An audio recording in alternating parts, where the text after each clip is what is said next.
bwarayisinye. So I really think this violates people's human rights and also violates human rights zabo ba refugee in this concept. And that's my position on that. It is not a mandate where you can take the position. It's not a mandate where anyone can take the position, but it does not remove the fact that it is also my opinion and my position on this. Ico gihe ibintu bisigira inyiko ari nayo mpamvu executive na judicial bibaho. Executive ifata umwanzuro, judicial ikaba yaza igafasha mu kunyomoza umwanzuro sometimes. Ni nayo mpamvu usibye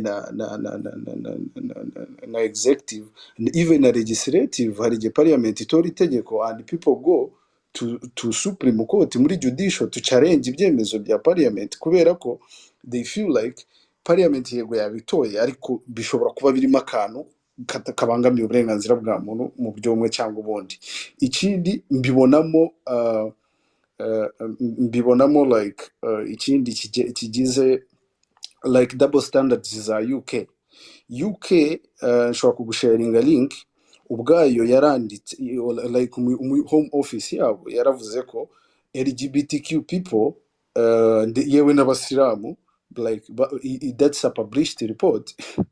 Iyo mu Rwanda ntabwo bari safe, they can be persecuted and the refugees were not to deport. I will stop you right there. No, let me share you the link. You read. LGBTQ yabaye unsafe mu Rwanda gute wowe kuri umunyarwanda? Je ndi kukubwira ibyo nasomye. I'm saying double standards of the UK in this case.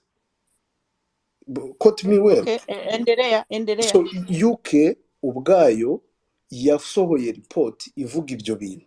None iri kuri kurundi ruhande iri gufata abantu bahunze on those same reasons igashaka kubajyana ahantu yavuze ko batari safe. That's double standards for the country.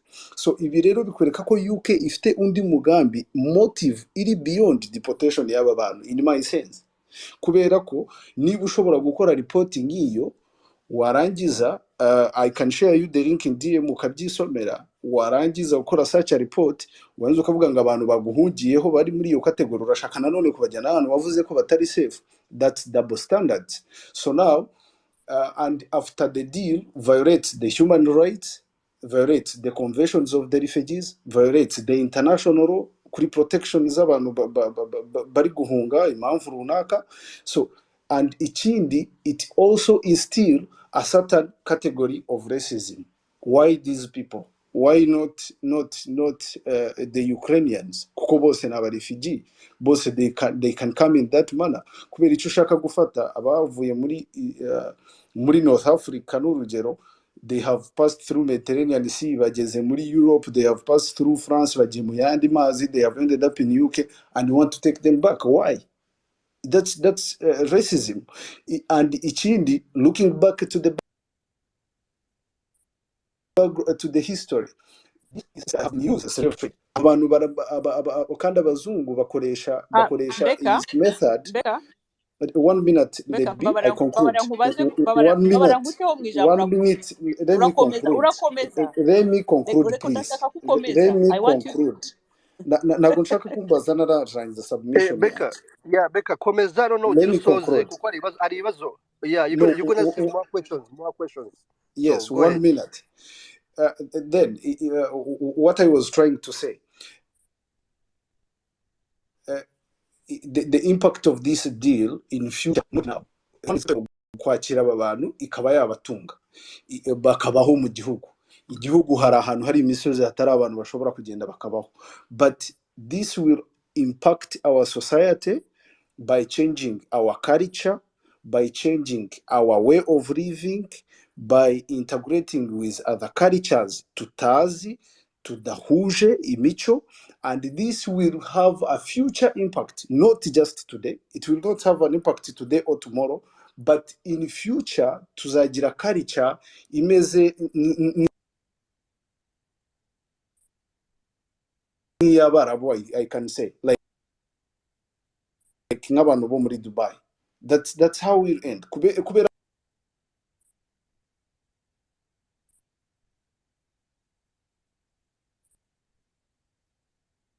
it will be people mixed cultures and the more these people come, because this have, by the way, it's not something you will see in 5 or 10 years ahead, but it's something you can see in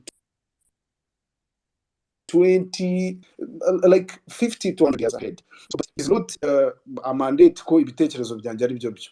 Ibyanjye bishobora kuba atari nabyo, and it's your right to disagree, but not to feel like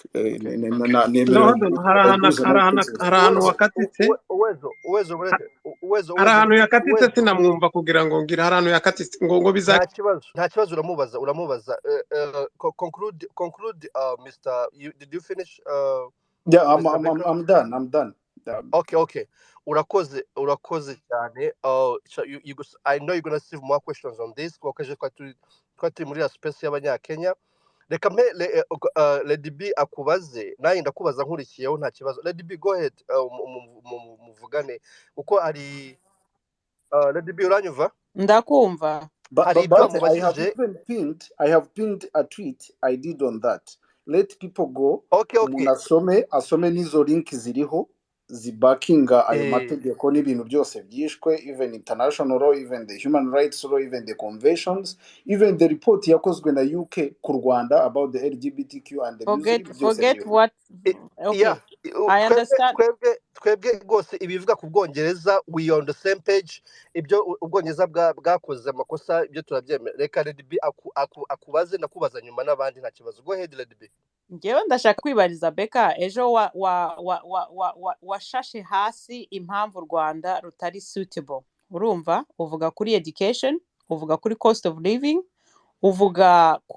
wavuze ibintu byinshi pe. Unarangira uranavuga uti u Rwanda rurimo ruradiringa n'ibiza byabaye ejo bundi. Ibi bintu kubohereza mu Rwanda ni ukubongerera umutwaro, ariko ntabwo u Rwanda rwigeze ruvuga ko rufite ikibazo cyo kwakira impunzi. Uri umunyarwanda, ndabizi ko ntabwo wabaye mu Rwanda gusa, unabivuze gutyo, nkomoje kubyo uvuze kandi ibyo ntabwo wabivuze ejo. Uvuze ko bazaduhindurira kiritire. Abanyarwanda uko bazi twabaye mu mahanga menshi, twabaye impunzi, ababaye impunzi bakaba mu bihugu imyaka 30. Umuco w'ikinyarwanda uvuga uzahindurwa n'impunzi 1000 cyangwa 2000 mu myaka 20, ukazana ukumva ko bizaba barabu, ahubwo urumva atari ubaye umurasise w'intuze. Hanyuma uvuze aba LGBTQ+ mu Rwanda, when did they have any persecution? Hanyuma, and you're the one who's actually, you are advocate for the LGBTQ community. Ibyo turabizi. Ikindi urangije ejo ngewe nahise numva ntagishaka kumva ibyo nwavugaga, kuko ntabwo numva ukuntu urimo kuvuga ko ikibazo kiri kuri UK idashaka kugumana abo bantu baje bafite ibibazo. Ese Beka, uzi ibibazo banyuramo iyo bakrosinga ari amazi bagera kugira ngo bagere hano? No kugera hano cyawe Lady B, just stay straight to the point. No, the point, I will get to the point. The point is this: when you talk about this refugee, I don't think you know the condition they're in the UK. If Rwanda can offer safety for them, these people are running from unsafety place, they're looking for safe. And Rwanda has stood, actually, as small she is, she has shown willing to host these people who are being thrown left and right, to accept them. And yet we are being stoned by everybody, mostly using the money. Ejo noho urabinsobanuriye ngo waravuze ngo u Rwanda ntabwo rwaruka amafaranga rwamaze gufata. Now my question is to you: do you think these people should not be sent to Rwanda in case UK wants to chase them out of England? Do you believe that Rwanda is not safe for them? Do you think they will not have enough education? Okay, let's end on this. Hari abo muri Afghanistan bahari, hari abo muri Libya bahari, babayeho kandi bari mu Rwanda. N'uyu munsi urebye bakubwira ko igihugu babamo kizima ari mu Rwanda. Wowe mbwira, urumva kubajyana mu Rwanda? Twirengagize ko yuko ishobora kugumya kuri icyo gitekerezo, kuko Prime Minister yabiteye utwatsi ikabohereza. Wowe ubyumva, wumva ko mu Rwanda ese is it urumva is it safe for them or not? Yeah, Becca, usubize mu magambo magufi kuko dutangira ijambo. Becca, go ahead. Thank you. Question, if I get you well. No, but let be abajije ikibazo which I'm willing to ask ariko ibyabanje izereka opinion yawe question or my opinion. No anyone's opinion. It's your opinion and you are entitled to it. The public interest topic. As a journalist, I discuss it ngendeye ku mategeko, ngendeye kuri conventions ibihugu byasinywe, ngendeye ku burenganzira bwa muntu.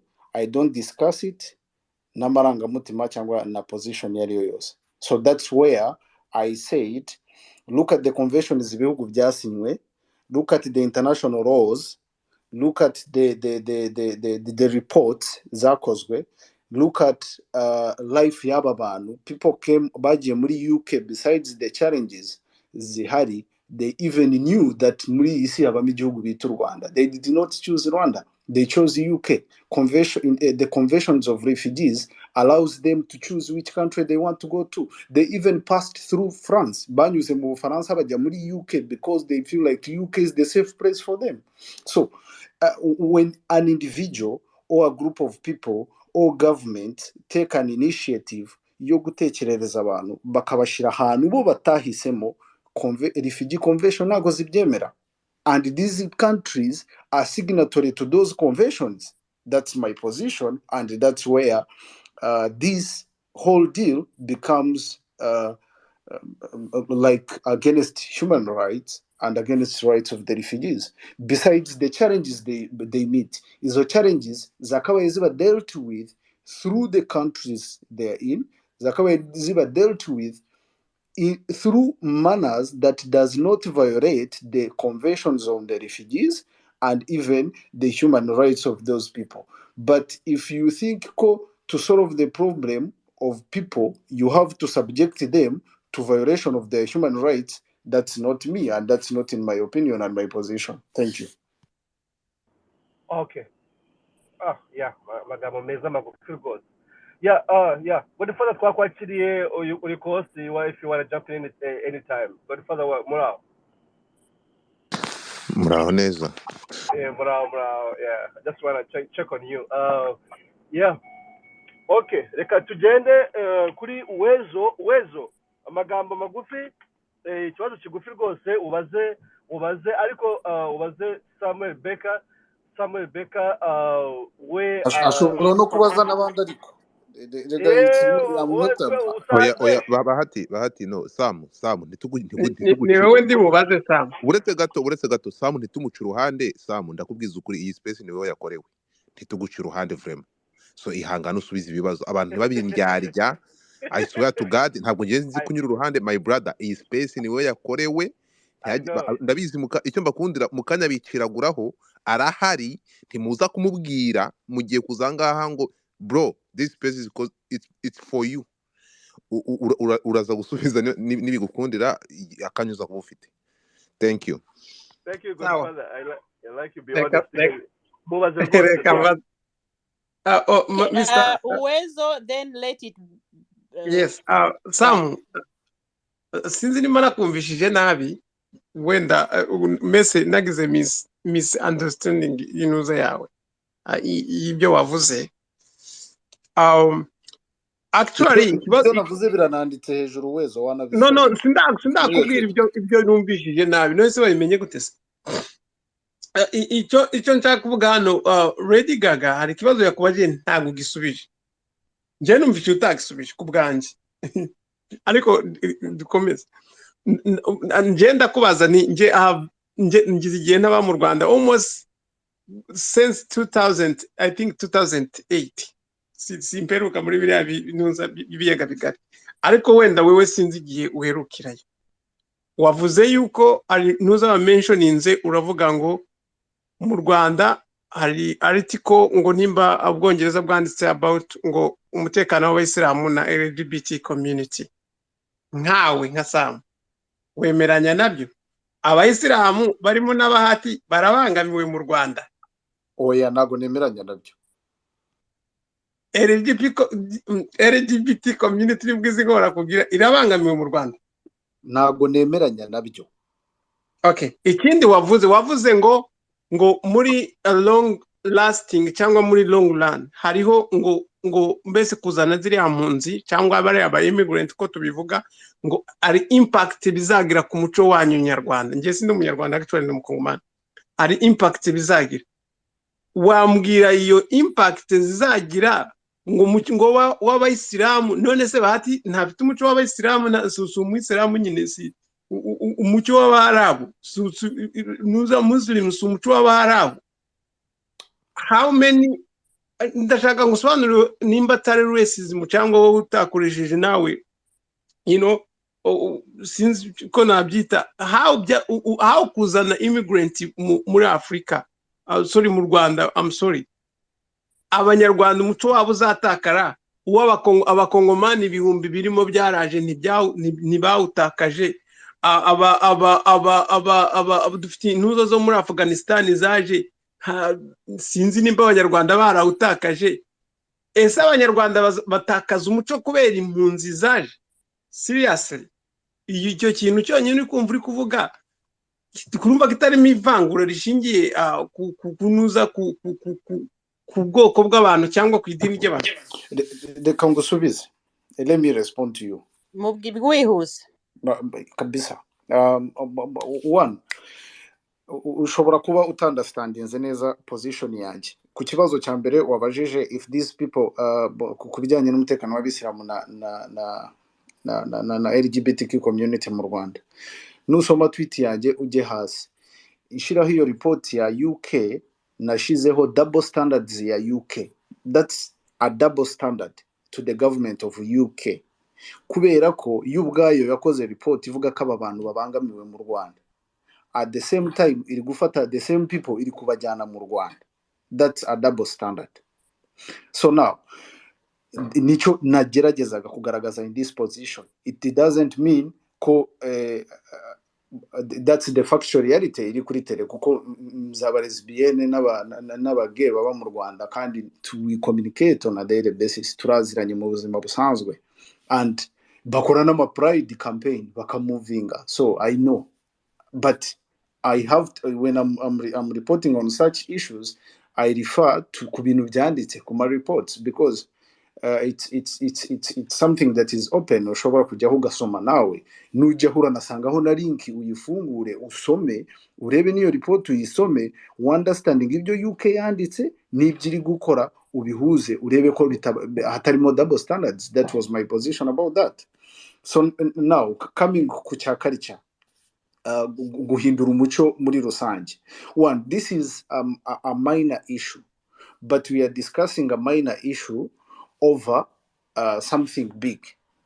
N'urugero umuntu wenda yabaye defiled umwana atwara inda, so you discuss inda instead of discussing defilement. In the first place, moving migrants nta hantu bitandukaniye na slave trade. Guterura abantu bahungiye mu gihugu runaka bahisemo ubwabo ukabakuraho bari ukabajyana ahandi bibangamiye uburenganzira bwabo, bibangamiye convention zasinywe n'ibihugu byombi biri muri deal, bibangamiye uburenganzira bwabo because these people chose UK bazi ko mu kwisi abayigihugu bita Rwanda. They did not choose Rwanda, so they chose UK. Kuba moving ukabakurayo ukabajyana aho ushaka, ashobora kuba atari mu Rwanda, hashobora kuba ari muri Congo, hashobora kuba ari mu Burundi, hashobora kuba ari mu Bufaransa, but these people wibuke ko ahantu hanyuma bafatira ubwato bageza muri UK ni mu Bufaransa, ariko banga kujya kwidekarara mu Bufaransa n'impunzi bagahitamo kujya muri UK, which means they have that right. Kandi na conventions za refugees zirabibemerera, kandi conventions za refugees ziri very clear cyane cyane ku ruhande rwa UK. You don't punish people because they enter your country illegally. Moreover baba refugee, convention is clear about it. So now i deal yose ntago ivuga ngo turadeporting aba migrant bose oya, ntabwo ivuga ngo turadipotinga abasayiramusikazi bose oya, ahubwo iravuga ati turadipotinga those who have entered UK in illegal means. And the UK is party to a convention that prohibits punishment to people who seek asylum but enter UK illegally. ntabwo uransubiza ariko nakubajije kuri impact y'umuco Jendi bizagira. Okay, kukubwira mureke dukomeze ikiganiro. that will be a minor issue. We can't be even discussing that. Ntabwo twaba tudiscussing like ikintu ubundi kidakwiriye no kubaho, by the way, ariko Beka before ibintu byose. Beka utarava aho ngaho ntabwo nshaka kugira ngo nze kugusubiza inyuma, sinzi ndagira ngo nsobanurire maybe wowe wafashe umwanya wo gusoma neza kiriya kibazo. Niba narasomye neza cyangwa narakurikiranye, ntabwo bari abantu baba badipotinze. Ni ukuvuga ngo uko nabyumvishe UK mu rwego rwo kugira ngo maybe umutekano w'igihugu cyabo cyangwa n'ubundi buryo bashaka kugira ngo bakurikire kiriya kibazo neza, kubohereza mu Rwanda ntabwo process yabo. Urabona ko iyo umuntu ari mu gihugu par exemple atarahabwa ubuhungiro cyangwa atarayimirwa nk'impunzi, bakiri kubikurikirana kugira ngo bamwakire bamuhe n'ibyangombwa, iyo muri iyo process abatunzwe na guverinoma, hariho ababahereza work permit cyangwa abandi bakaba batarazibona. UK ikavuga ati twebwe icyo twifuza abantu ko bamaze kuba benshi, u Rwanda cyangwa ikindi gihugu icyo ari cyo cyose cyakwemera ni ukudufasha maybe ubutaka bwacu ni buto cyangwa ntabwo abantu kubabeshya ahangaha hari ibyo bihungabanya mu gihugu cyacu, bicare mu Rwanda bagume mu Rwanda. What a second. You scared me. Iyo ariko urimo kumvugiramo kandi ntabwo mbikunda, urabizi. Sorry host. Beka, my question is, ko numvisha atari kuba deportinga ahubwo ari ukubashyira hariya hanyuma UK igakomeza procedure yabo ya asylum ariko bari hariya kandi n'abahatungiye, bihindutse kuba deportinga gute? Wamfasha kunsobanurira aho ngaho. Bazaguma mu Rwanda forever cyangwa bazakomeza? Yes, ntabwo wasomye memorandum of understanding. Memorandum of understanding between government ya UK na government yo mu Rwanda. Abantu bazava muri UK bajye mu Rwanda, UK izabatungira mu Rwanda, u Rwanda ruprocessing dosiye zabo, nibasanga banakwiriye guhabwa asylum bazazihabwa ariko bagume mu Rwanda, not kuzihabwa bahite bajya muri UK. No. So this kurundi ruhande bifite impact ku muntu wafashe risk akava tuvuge muri Libya akanyura mu mazi, uri na protected by conventions, refugee conventions, akajya muri Europe, akanyura muri France like as the third country, yarangiza akarenga akajya muri UK, UK ikamufata ikamudeportinga. That's deportation.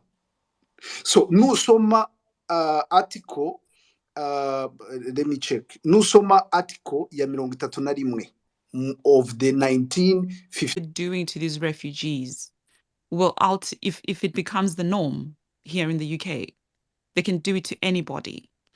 We've already established that they're doing it predominantly to Black and brown immigrants. They're not doing it to white immigrants.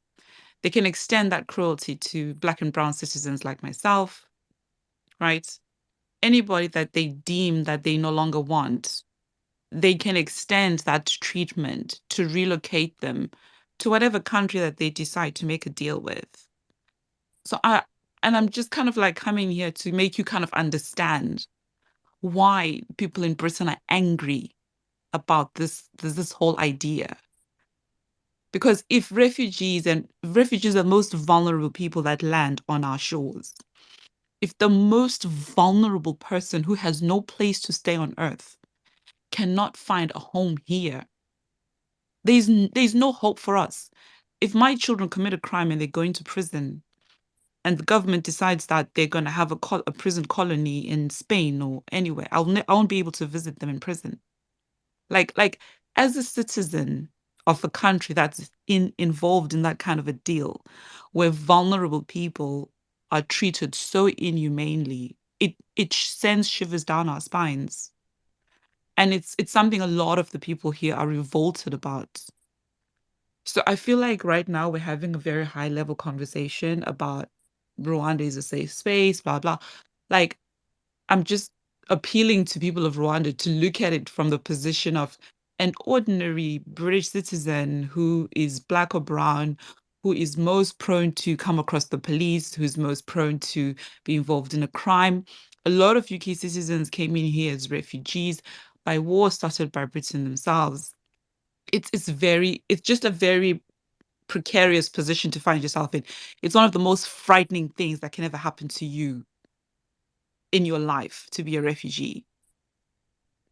And for the place where you, even as a citizen of a country that wants to create safety, the same way that you want to create safety for these refugees, British people want to create safety for those refugees. The same way you feel that you are safe for those refugees, a lot of British citizens feel that Britain is safe for those refugees. But our government wants to betray them. And so people will get mad at Rwanda for enabling the betrayal, right? If they had nowhere else to do it, then they have to be forced to be a safe space for those people. And this is where the contention is as a citizen of a country that's kind of like doing this kind of thing with human beings while we are watching and protesting. That's all I wanted to say. Wow. Let it burn. I understand, and I understood your passion. I actually share your feelings about this issue. We are not sitting here as looking at things in eyes of Tory party at all. We are all discussing. We are looking at the problem. UK government is being problematic, but Rwanda is not a problem. Rwanda is a solution. We are looking at it because we are thinking if UK is the problem and Rwanda is offering solution, why the madness and the anger of the United Kingdom citizen should be directed to Rwanda? Should Rwanda be in the voice of the British citizen rather than British government itself? So we have a situation here, Lady B, where it's the enabling, right? Mm-hmm, mm-hmm. Like it's the enabling. You are not the leader, you are not the perpetrator, right? Yeah. Mm-hmm. But then you are in the transaction. This is really, really good, and I was hoping you would come up because I thought yesterday when I heard your speech, I was amazed, and especially with I can actually get your feelings about this. One thing I can say to you, Rwanda is not enabling or helping Britain to do what they want to do. Rwanda is looking on the humanitarian side of these individuals who are being moved left to right. Rwanda has experienced exactly the same problem. You know, if you know the Rwandan history, you will understand where I'm coming from. If I see one person beating the other person, and I don't want to step in or help that person in a way that even if that person is wrong, but at least I'm helping this person to eliminate the problem. I am the problem. I can take you back historically when the Jews were every country was closing the doors on the Jew when they were trying to find where to live. I remember Spain closed the door, Greek closed the door. They couldn't even set a foot in Britain because it's an island. And this is what is exactly happening again. When people are coming to Britain, Britain is pushing them away. France is not going to have them. Germany is not having them. Belgium is not having them. And then they're looking to the solution. Well, it's not right. It's not even good on the Britain side. But Rwanda is not enabling Britain to be bad. Rwanda is coming to say, okay, if you cannot deal with this refugee, if your system is not letting them in, then allow us to help them. So I believe that the stones, the anger should be on number 10, not an Urugwiro in Kigali. There's no anger for Rwanda. I think I just Oh, wanted to explain that. no, You know. not you. Many people, all the voices I'm hearing, everybody's putting money on it. Rwanda is not putting a price on anybody's life. I can say, I'm not talking here as I'm not a government spokesperson, but I can tell you, Rwanda knows the value of life. We've lost enough life. We've have enough refugees. We have seen enough death. We have been discriminated all over the world. And I think if you understood a little bit during our opening this space, Rwanda hosts more than 1 million of refugees at the moment. There is Afghanistan, who lives in Bugesera, Gashora. There is Libyan. There's a Congolese refugees who have been there for more than nearly 29 years. And they have been living in Rwanda ever since. And Rwanda has not stopped being safe. They might not live like Britain. They might not have the hot running shower or the whatever we have here, but they have safety. And these refugees are running away from war. They are looking for safe. Therefore, if Rwanda can step in to give that safety, I believe it's not enabling UK government, because the UK government is not a child. They have dealt with these things so many years. Instead, we can look at why is Britain government, the Tory party, they are being so racist, so inhumane, to not open door to people who are looking for safety in their country.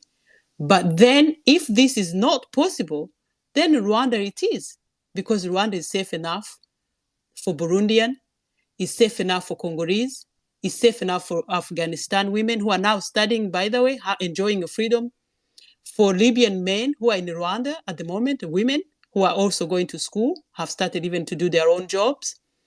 Also, if you go back, I'm sure you are aware of the life of refugee in the UK before they are given the status. They are put in, I actually have a neighbors here. They put them in one house, 6 men in 3 bedrooms. And they're fighting every night. One have been here for 10 years without paper. He misses his family. By the way, in Rwanda, they are not going to be in a cage like that. I believe they can be able to call, they can be able to, their family can even be able to visit, because the visa is not going to be as a visa of coming to England. I am a British citizen. I pay my tax in England as well. But I didn't come as a refugee, but I know I can be a refugee anytime. Life does not have a formula. So I think we should host them. We should keep them in Britain. But if that is not possible, we can find them another space, peaceful place for them. Anyways, so I just wanted to let you know, I'm not looking it in the eyes of Tory. I'm looking it in the eyes of Labour in a way, because I am a very Labour by heart. Okay, but what about the refugee? Because I feel like the refugee, I think he's already said it. I could understand some of what Samuel Baker was saying, and I think he's repeated it quite a few times. So I think you have a lot of people. We're gonna jump to Allah, but I wanna let you know. Go and check what Reddy she's trying to say. Go and check like the Julius Malema, his speech about this. Like we are seeing the Rwanda's image as receiving money or having money from these people. It's not about that. Rwanda as a country, they are helping those people, those refugees, to have a safety, not to receive money from them or from UK. So I think Becca, I think you have something to say about this. Kuri iyi conversation amaze gukora, then go ahead, my brother. Yes, I do have.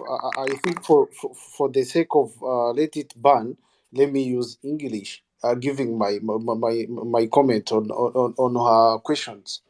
One, this is an agreement between two governments. An agreement means two parties coming together to decide on something. It's not someone like imposing something on you, or you going for something on that person. So an agreement, it is wrong to get involved in agreements that violates human rights and violates refugee rights, moreover that are listed and very clear in the conventions that governments are party to. So in this case, I can't actually blame or not put in consideration what people that feel like this is the government of Rwanda in this case is also violating people's like is taking advantages of the situation in this matter, because it is getting involved in an agreement that is violating human rights of certain group of people, of refugees, and which is very easy for the government to understand that this thing violates international laws, it violates human rights, it violates these refugees' rights, and the government can even pull out in the agreement as long as they feel like the agreement is tarnishing their image, the agreement is putting them on spot, and yet they have nothing to gain more than that. Like just getting involved in the agreement and helping. So in this case, I really think that our government could even consider pulling out of this deal itself, because besides the fact that the deal violates the human rights, even our government is going on spot by the same media of these countries, Western countries, is going on spot on these medias accusing it of other accusations which would not come if it was not involved in this deal. So it is also right for the government to pull out. Let him no. Let him conclude. I personally feel like if our government if our government really put this in consideration, should also revise the agreement, look at the conventions about the refugees, look at the international laws, and if they really also finds out that this can violate all these laws, can violate these international laws that were signed and the conventions that countries are party to, it's their right to pull out to defend the image of the country in this case. All right, thank you. warangije yarangije reka twumve Mucyo. Ntekereza ko Mucyo ari we. Mucyo, go ahead. Okay, thank you so much. For Let It Ban, just a little recap on this, and probably some people also who don't really understand the history of Rwanda. It's always good to go back and see either some other positives and the reasons why Rwanda is acting this way. I will let you know that the regime in place today, it's comprised by... Mucyo, can you, like, there is background noise. Background noise? The area. Okay. Okay, just 1 minute. Getting him. They can be Natarusaku. Okay, so we'll be back to you. Turaza kugarukaho. Kandi ndashaka kugira ngo tugaruke, ntabwo ntekereza ko ndashaka kugira ngo tugaruke iwacu kuko ngiye ibibazo nshaka kubaza Beka, ariko simbimubariza, ariko reka nifata Beka. Mfite icyo nshaka kumubaza nanjye. Oya, ntekereza ko ngiye Beka ndaza kumubariza mu gihe. Godfather, bazi ibyo ushaka. If you feel like it's relevant to the topic, just ask it. It's fine. Like, Mucyo, go ahead. Ndaza kukubaza, it's okay. Okay. So my point, I was just going to touch base a little bit. Okay, Mucyo. Yamanuka, please, niba munyuka kuko giye kugira ngo zongeye kuzamuka na rusaku. No sano rusaku, okay, muri mwe gumwe namanuke yogera zamuke namutari kumvikana. So butimiri bwa cyamba. Udafite mic amanuke, cheka niba nabandi batanyumva. So I was saying, the regime in place today, it's comprised by people who live yeah. Wowe manuka turamwumva, wowe manuka Sam ongera ugaruke. Manuka ongera uzamuke. Yeah. So in 1959, when we, and that was just 50 years later after the UN itself was formed, and the UNHCR itself came to install those refugees only for 2 months, to leave them there for over 30 years, where they had to integrate in all those countries and find them back home. So when we talk about refugees and refugee status, through that kind, it was for Beka kuri iriya MOU yavuze. Iriya MOU urumva iravuga yuko u Rwanda rusa nkaho ruzaba ari processing center kugira ngo abo ba illegal immigrants, remember iyo bavuze illegal immigrants nimugahite musimbukira kuri refugees, kuko i process ubone iyo asylum seekers asylum seeker status igwanye kuba refugee. So iyo gihe rero utaragera aho ngaho ubu ikiri muri illegal immigration barayihanira ahantu hose kuri territoire zose. America bagucinga between $50 and $250 bakagufunga 6 months. Muri Canada bashobora kugucharginga ibyo byose kandi bakanakudeportinga. So sinumva, I don't see any difference muri byo muri kuvuga aho ngaho nibyo nani yavugaga bya Geneva Convention, mu gihe turi kuvuga illegal immigration through clandestine. Urumva ni traffic of human being iri kubaho, ni chain iriho. So niba bavuga ati okay, kugira ngo tutreatinge bino bintu byose tugiye kubashyira ahantu igihugu cyabyemeye, to treating a case by case, uba ushaka kuva muri icyo gihugu akivemo acuzinga igihugu ashaka kujyamo, icyo gihugu kimwemerera kimuwe resettlement, ushaka kukigumamo ko yagikunze akigumemo, ariko mu buryo bwo kugira ngo to discouraging clandestinity, traffic iriho y'abantu. So kutasoma neza bya bintu ngo tubyumve tugasimbukira kuri biasness, nicyo mpamvu dufata tugatreating u Rwanda ko ari cyo kibazo kandi ari cyo gisubizo, mu gihe u Rwanda rwo rushaka kuba igisubizo, not because yuko ari abantu beza n'ikindi nuko bazi ubwo buzima after 30 years. Ako kantu sinyuma abantu bajya bakibagirwa. His Excellency Paul Kagame yavuze ngo yahunze afite 2 years, bisanga mu mashyamba aho bagomba gutema amashyamba bakubaka amazu yo kubamo, kuko nta assistance nimwe bigeze babona izo za Geneva Conventions n'ibyo bintu byose. Imyaka 30 bamaze aho ngaho mu makampi, nta assistance n'indi babonye, n'uburyo biorganizinze. So tureke guhita dusimbuka tujye tugenda muri historique d'abord y'urwo Rwanda n'abo bayobozi bafashe iyo myanzuro, tujye no muri zo MOUs tubyumve neza, then ya media house babuze yahariye itrashing u Rwanda tuyifeeding noneho ibindi bintu u Rwanda rufite buri positive kuko bihari ari nabyo byinshi, noneho turebe ukuntu twakubaka igihugu as patriots. Thank you so much. aho ngaho rero urakoze mucyo, ariko noneho ngiyeho bitewe n'ibyo majije kumva, reka nzembe kabira canga ntabwo uyu munsi ndi uyoborwe, ntabwo sinza kugira n'amarangamutima. Aha ngaha tugiye Beka yavuze mutega amatwi, uburi ntabwo nemeranya na Beka nta na gato, ntarabizi nawe kuri ibi bintu hari byinshi ntemeranya nawe. Aha ngaha rero ndashaka tugendane gake. Muri statement Beka akoze avuze ko uku kutwara bari abantu kuki badatwarayo abantu bava muri Ukraine bo nta binjira bitari illegal binjiramo bidatandukanyije n'amategeko. Yes or no? Barahari b'abazungu. Kubera iki bikorerwa abantu bamwe? Kubera iki bafasha abantu bamwe kuko ntabo muri Ukraine kandi nabo binjiramo mu buryo bunyuranyije n'amategeko? Kuki bo tutabonamo bamwe bafatamo ngo babashyire muri iyo gahunda nabo bamanure? Icyo ni kimwe. Ikindi cya kabiri Beka akavuga ati, par exemple tuvuge umuntu uvuye mu Burundi acitse ari amerewe n'abashaka kwicwa,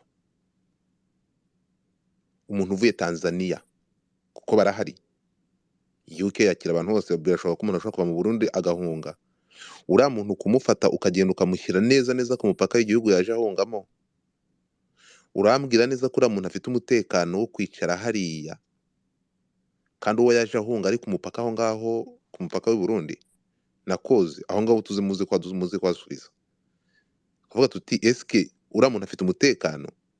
Niba yarahunze akambuka inyanja kugira ngo agere kure y'iyo aho ashaka kugirira ibyago, undi akamufata akamwohereza hafi y'aho hantu, eske uriya muntu afite safety? Uriya muntu azaryama asinzire? Uriya muntu azaba afite ubuhungiro? Aho ngaho niho ndagira ngo muze kwansobanurira. Godfather mpagusubije vuba uretse gato uraza kwansubiza. Aho ngaho ngewe ninza aho ngaho nanjye ndajya ku ruhande rwa Beka, ariko nkagaruka kuri uru ruhande noneho nkavuga nti Beka uratanga, ariko ntabwo ngiye ndi bukoresha amarangamutima. Ku rundi ruhande nkagaruka ngira nti Beka ejo uvuga muri iriya space ejo uvuga muri la space hari ijambo wakoresheje baraza kumfasha ababyumvishe neza mu cyongereza cyimbitse wagezaho uvuga ngo ni gute ngo ntabwo ngo u Rwanda rurahitwa ngo ni gute rwafata urimo kuruka niba narabyumvishe neza muze kumbwira niba icyongereza yanjye gipfuye ese wari uhari ntabwo ko ngiye se nahabura muri space ya Kennedy ntabwo nari mbizi beka mu magambo yose hari amagambo abantu mwize muri nusome muze kunsobanurira beka mu magambo y'imicyongereza ati u Rwanda rurukane gute rwafata uhitwa Beka, my question to you is my brother. Ni wowe cyangwa dutegereze undi? Okay. Reka ngusubize. You misquoted me ahubwo uje no muri iyi space maze kubisobanura Red B. Nibyo nawe yambajije. Godfather uracyari kuvuga ko nakumva. Mani nawe baruka mucyo. Mucyo manuka. Akumvise abantu utavugaga. Godfather, ikibazo ubajije nicyo Red B yambajije nyigera muri iyi space. Na kimusubije. Ahubwo wowe you misquoted me nkuko nawe ya misquotinze niba mutafashe umwanya wo kuganira. Kubera ko simvugana n'uyu mudamu let me explain it kugira ngo ubyumve. What I meant mu Rwanda tugira umugani uvuga ngo na nkoko iruka. You know? Which means muri iyi context icyo nashakaga kuvuga twe twamaze gufata avance. Koti ariyo judicial system ya UK na executive ntibagundagurane. Nibatsindwa nta gavance twayibasubiza. Nibatsinda ntayo ubwo bazaduhana yandi. That was my point in that case. So ubwo iyo misconcept sinzi Beka, my brother. You misquoted me. Neza maybe urabizi mu kubaza kwanyishura kuvuna ariko reka nkubaze muri ubu buryo. Uko wavuze wowe cyangwa uko nabashije kukumva. U Rwanda uretse gato. Kujya uri codinga wa mayodi nkayumva. Ko nahita menya ibyo uri kuvuga. Uretse gato. Wowe kugeza ntabwo ariko zumva nta kandi kazingira ni Rwanda coding ama space yose ngezemo. So here's the thing. Uko nakumvishe nejo kuko wageze naho uzanamo ikiza cyabaye ejo bundi nshaka ahantu mbihuriza ndahabura Beka ntabwo ngiye ndikunyura iruhande urabizi ntabwo ngiye imvugo ya politike cyangwa kugenda hara ya kiryarya ndakubwira mu magambo direct mu mivugire yawe cyangwa uko uvuga ntabwo mvuga kuri biriya byonyine mubare ntabwo ari ukukwinjirira ariko uravuga iyo uvuga yewe tugendeye no kuri kibazo u Rwanda ndakubwiza ukuri ni nko kuruceza cyangwa wari uri gukubitira mu gafuka urimo kumva bari gukoresha aya magambo kuko niba ufashe iki kibazo cyabimukira kugira ngo bigaragare ko u Rwanda ntirwakabaye rwakira bariya abantu ukabihuza n'ibiza byabaye ejo bundi mu burengerazuba ugaragaza ko u Rwanda narwo ruri yewe n'abaturage bari mu Rwanda nabo bariho nk'impunzi cyangwa bari hanyuma y'impunzi kuki abantu hari abaturage bari hanyuma y'impunzi bohereza abo bantu uko mubare ntabwo gukiza amagambo mu kanwa ariko mu kubyumva niyo mpamvu nakubwiye ngo iyi space njye nageze hano baravuga ati kuganira no iyi space mu gitondo bavuze ati Beki space igomba gukorwaho kuko Beka yatubabaje Beka nk'umunyarwanda nk'umuntu ntekereza uzi amateka yabaye mu Rwanda reka nzi ikintu nze gihuza n'amateka y'iwacu tugihuza n'amateka aho ari igihugu mu minsi itari ya kera higeze kuburamo ikintu cyita ubumuntu ikintu cy'ubumuntu kirabura mu gihugu cyose igihugu cyuzura umwijima aya masaha kugira ngo baspreaching love cyangwa bohereze ubutumwa bugere kure urukundo rugere kure barafata ahantu hose hari ikintu cyerekeranye no gutanga urukundo no gutanga ubumuntu izi complaint ko tutigeze tuzibona ku bantu bavaga Libya izi complaint ko tutigeze tuzibona ku bandi bantu bavaga handi ariko mu by'ukuri bari abantu bageze mu Rwanda bararyama barasinzira bageze mu Rwanda ubu bariho yego ntabwo respectinga kugenda ngo bagiye kubaho agiye kuba impunzi ariko yumve ko mu minsi 3 mu cyumweru kimwe agiye kugura imodoka bitewe n'icyo gihugu cyo mu Bwongereza yagiyemo ariko atisi arahagera akabona ubuzima akabona hope yo kubaho Beka ukazamuka ukavuga ko mu Rwanda igihugu gifite ibiza ntikibihandoringe kirakira impunzi zivuye mu Bwongereza gute? Ariko ntiturebe ubutumwa bwashakaga gutangwa. Ubutumwa bwashaka gutanga ndeba n'inyungu ziri mu gihugu cy'u Rwanda mu kwakira aba bantu ni uguhereza isi ubutumwa bwo guagaciro umuntu no kumwakira na karibu mu bihugu byabo. Ntekereza ko n'Ubwongereza bwari gufatiramo n'isomo. So Beka, kuki mu mivugire yawe hagaragaramo kwerekana ko u Rwanda rufite izindi nyungu? Neza neza amagambo yari ameze nka ya Julius Marema. Julius Marema niba barumvisha avuga kuri iki kibazo, ndavuga umunyapolitiki wo muri South Africa. Neza neza harimo u Rwanda rwari rumeze nk'aho rugiye gucuruza abantu.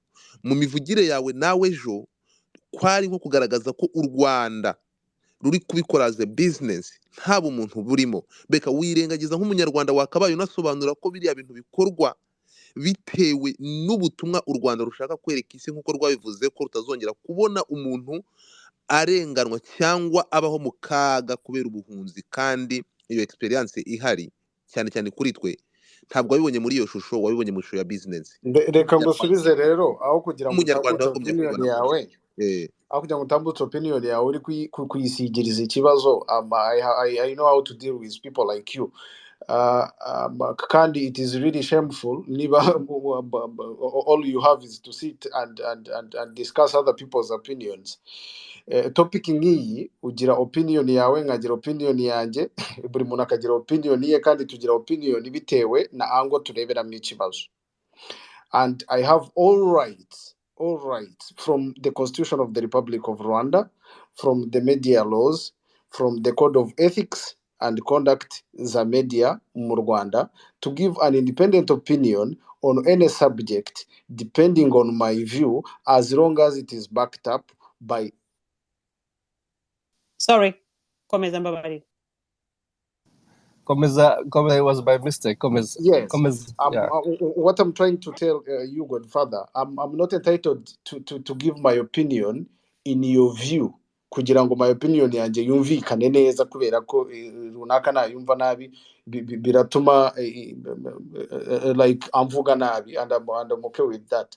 So when it comes ku byo navuze, I think the space is recorded, umuntu wese yafata umwanya kongera akayumva and understand my context, kubera ko you will twist it to your context depending on what you want to give to people. But it's your right also, uryemerwa n'amategeko ndetse na freedom of speech. You can do what you want as long as I guess everyone have enough capacity, mental capacity to analyze what you give, what was said, and get the answer. So back to my topic and my opinion, which I gave yesterday, which I'm still giving now, which I will give even tomorrow, which I can give even tomorrow by 1, is very clear. Deal ubwayo ibangamiye conventions za refugee zirenga ebyiri, kandi ibi bihugu byombi biri party 2. So I'm analyzing it from a journalistic perspective. Wowe uri kumbwira ngo je mfite inshingano yo kubwira abantu uburyo u Rwanda rukwiriye ibi n'ibi. No, that's not my duty, by the way. Inshingano yanjye is to analyze a situation uko nyibona and report it uko imeze, kubera ko hari umuntu uba muri OGS ushinzwe to do that. Hari group y'abantu that are paid to kuvuga ibyo bya leta uko bimeze. My opinion have to be very clear and objective, apana kugendera ku byo wowe wumva ko ari byo. That's not what I'm supposed to say. And nagukwiriye no kunyigisha ibyo mvuga, ahubwo ufite uburenganzira bwo gukritika ibyo navuze, ukabikritika uvuga ibyawe, ahubwo utabikritika ugaragaza ko ari byo bibi, ibyawe ari byo byiza. That's not the right way to go about any argument in any matter. So in this case, the whole deal ibangamiye conventions navuze haruguru, navuze nejo. The whole deal ibangamiye international laws, iyo hajemo deportation y'abantu kubajyana. Hari ikintu nuza yagarutseho mucyo avuga ngo this is a transition center, aho documents ziba assessed and processed, hanyuma buri muntu akajya hashaka. It's not necessary ko uyu muntu ahaguma. But I want to make this clear. When Danny was from Neza memorandum of understanding, or you did not understand it, at least I took my time to read it and I did a story about it. Memorandum of understanding ivuga ko the process izabera mu Rwanda yo kwanaliza izo dossier, abantu n'abafite claims zifatika zibemerera guhabwa ubuhungiro bazabuhabwa ariko bagume mu Rwanda o bajye ahandi bashaka but not necessarily kugaruka muri UK.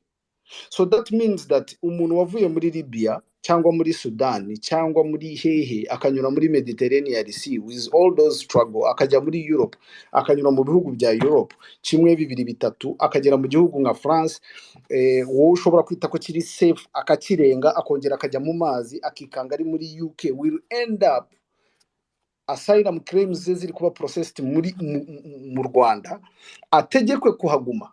Ibyo binyuranyije na convention yasinywe ho n'ibi bihugu byombi. Convention ivuga ko umwimukira we wavuze refugee but this convention muri article 31 muri convention y'igihumbi 1957 ijyanye na refugee status ivuga ko mu bintu umuntu uri gusaba asylum adakwiriye kubazwa cyangwa se bidakwiriye kuba ikibazo ni uburyo yinjiye muri icyo gihugu. You don't have to penalize. It is very clear. Countries should not penalize people for illegal entry or presence in their on their territory. Ariko Beka uri kwinjira mu itegeko my brother ntabwo ikibazo cyane kukubaza ntabwo like yes ikibazo cyo nagisubije. No, here's the thing my brother no here's the thing. Wowe on that space you wavuga nk'umunyarwanda siko bimeze ntabwo I'm not talking about uretse gato ntabwo mvuze ngo ugiye Rwanda uretse gato ndi gusubiza ariko cyo kubaza ni iki ngiki ndahanga kugira ngo maramatsiko ndege kugufata mu ishusho ngiye nagufatemo ejo wavugaga nk'umunyarwanda yewe unatanga ingero uburyo igihugu kibayeho n'ibibazo gifite utanga ingero zibiza ko kitakabaye gifata abandi bantu kandi n'abaturage bacu bari mu kibazo aho ngaho niho mfite ikibazo nitugeraho that is a step of consequences nitugera kuri iyo step ya consequences nayigusobanurira kwayo ingaruka niyo cyangwa usobanurire my brother niyo cyangwa unsobanurire. Yes, when it comes to consequences twebwe nk'abanyarwanda tuzi rate ya unemployment dufite mu gihugu cyacu tuzi rate ya tuzi ibibazo bya disasters dufite ibyo bya climate n'ibindi tuzi neza what it means to live in our country ku muntu ku giti cye. That's a truth twe twifitemo nk'abanyarwanda. Tuzi neza how people are jobless kuri level runaka, what it cost kugira ngo umuntu agire 5,000 mu mufuka. We know that. Nta muntu tubeshya na nubwo twabeshanya. We know that.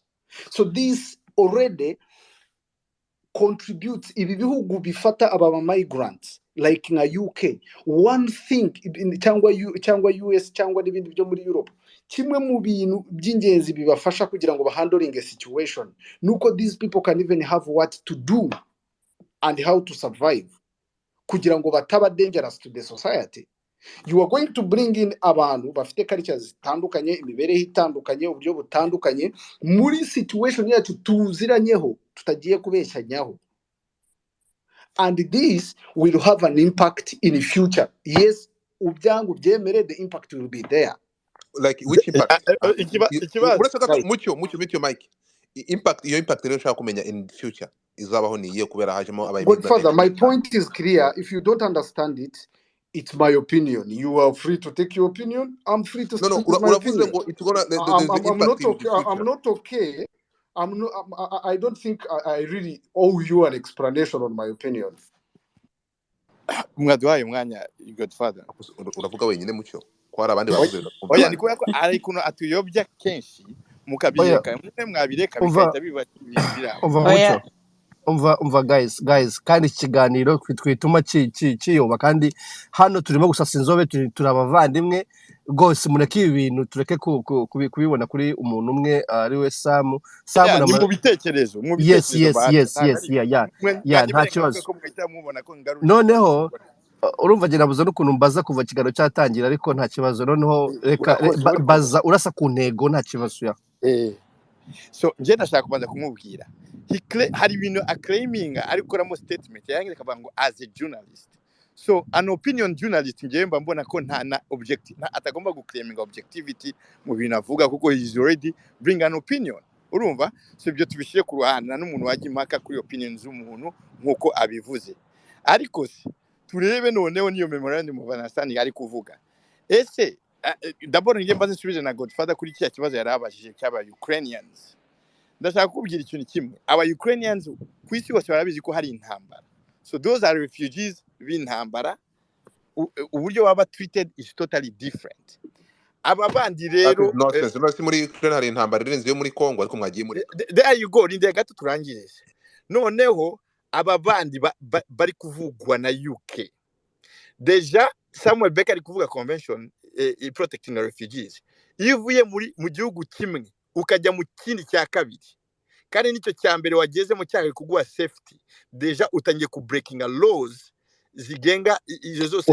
Ushobora kumbwira iryo tegeko, reka nkubwire itegeko ryemerera umuntu kuva mu gihugu kimwe icya kabiri n'icya gatatu akajya mu cyashaka. Baza wumve kuntu ukivamo, nicyo kibazo cya icyo kibazo wori watuyobya. Nukuvuga ngo urabona tuvuge ziriya mpunzi zo muri Kongo ziri mu Rwanda, ntago yapfa guhaguruka ngo ave mu Rwanda ajye mu kindi gihugu illegally. Do you understand? Illegally kuvuga ngo according to what convention, according to what law and what convention. Rindira gatoya urumva. Tell me the law and convention that prohibits that. Ngira itegeko ribuza ibyo bintu.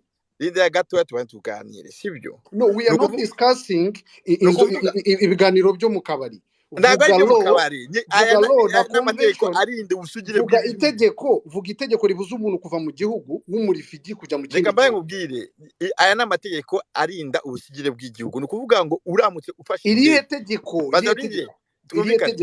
twumvikane, uramutse ufashe what law za immigration izirindi ibihugu n'amalo atandukanye y'ibihugu. Ntabwo ariko tuganira hano. I have had enough of this now. Hello, twumvikane ikintu kimwe, ntabwo mugiye guterana amagambo, ibintu ntabwo tuza kubyangana. Umuntu navuga ibintu navuga itegeko uretse gihugu icyo tegeko tugisome, amategeko arahari. Uretse gato tugende gakeye n'ubwo imusore ntabwo uko bigenda hano. Hello, bite byawe mucyo mute your mic, niba tuba mutinze nuko byamaze kugira muri twongere tubaha ijambo, okay? Kuko ntabwo biza kuba imvanye ngo bikunde, tugende gake. Mute your mic, I beg. Tuganire nk'imfura, turi abantu bakuru, ntabwo tugiye kuganira tuvanga ngo tugire mu kabari. So here's the thing, tanga point yawe mucyo, hanyuma Beka noneho ayisubize niba ibyo umubwira na bidakwiye ariko muri kuvuganiramo. Vazi, fata ijambo. So okay, my point here nuko first of all bari abantu nkuko bavugwa ntago baba barabona status as refugees, bari barwa as illegal after being processed. Ubwo icyo gihe nubwo babona izo status. So mu gihe bari bose numva bavuga baba batarabona status, sinumva ikintu urwo rubanza rwa ruturutse, niyo mpamvu biri between ibihugu byombi. Noneho aho ngaho Godfather hari ikintu wavuze cyaziya mu nzi ngo zijya hafi y'imipaka. Ni nayo mpamvu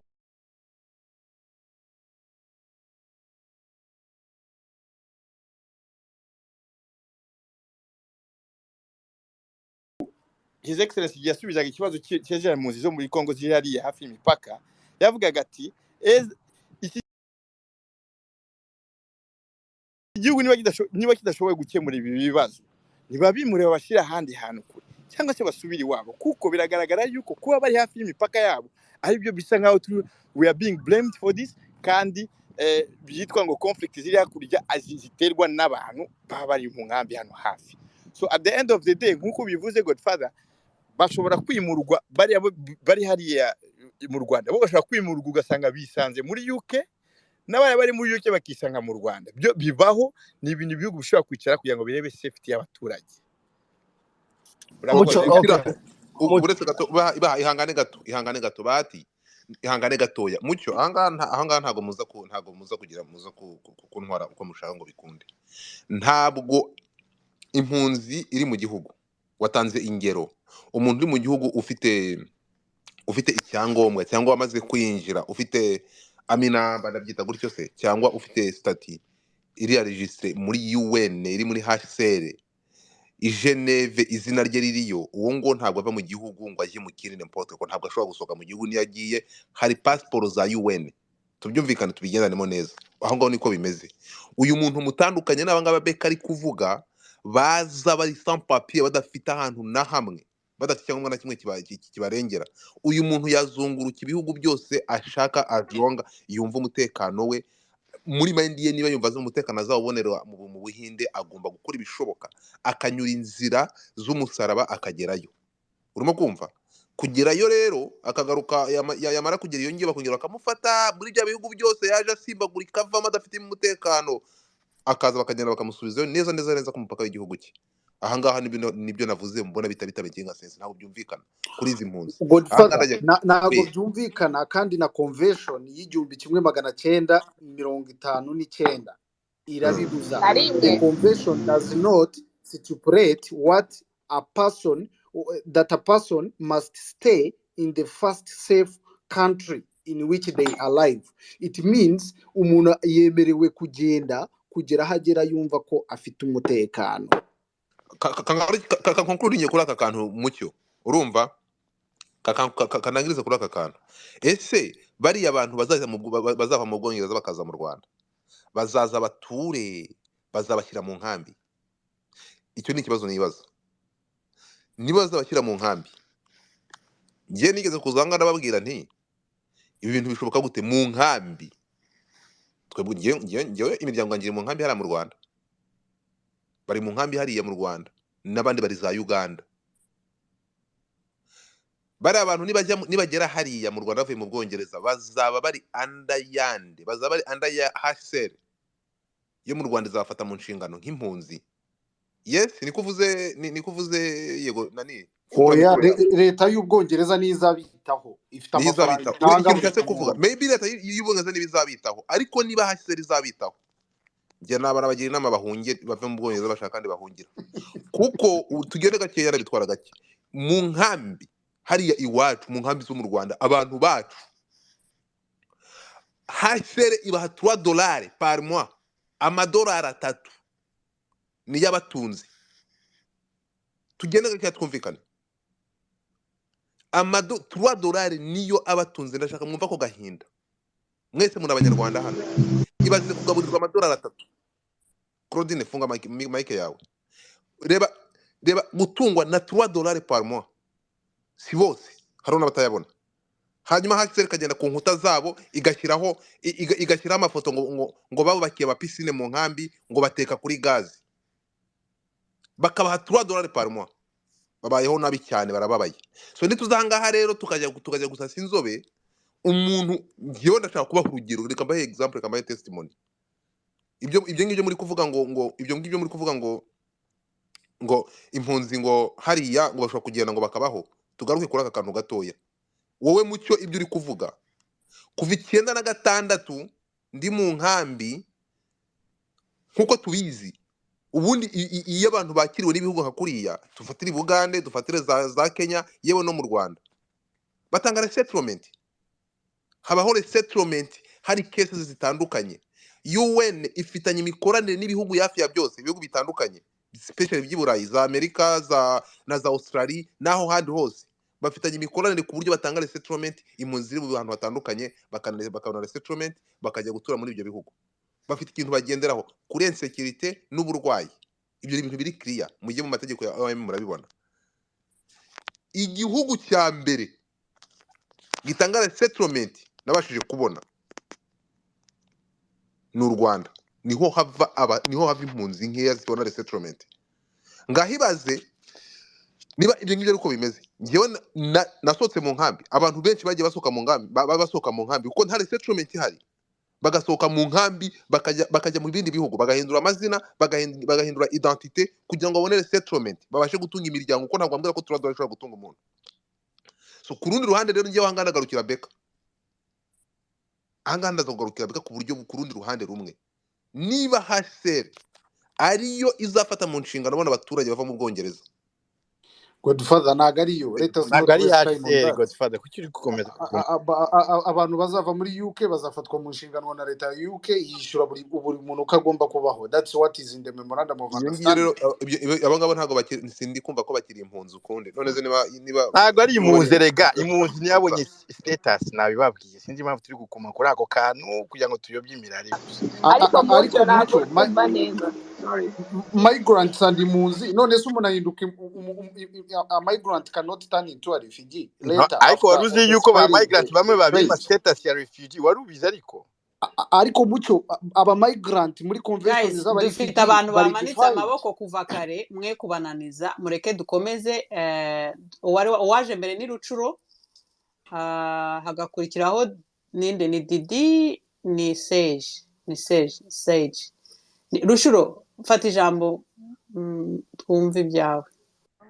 Yes, murakoze nagomeje kumva ku kibazo cya deported umuntu aba deported mu gihugu kitari kiwe gute kuko numvishije muvuga Samuel avuga ngo bagiye kuba deported umuntu aba deported mu gihugu kiwe ariko muri bariya aba asylum seeker bari mu Bwongereza. I think I have heard nta numwe uri w'umunyarwanda urimo.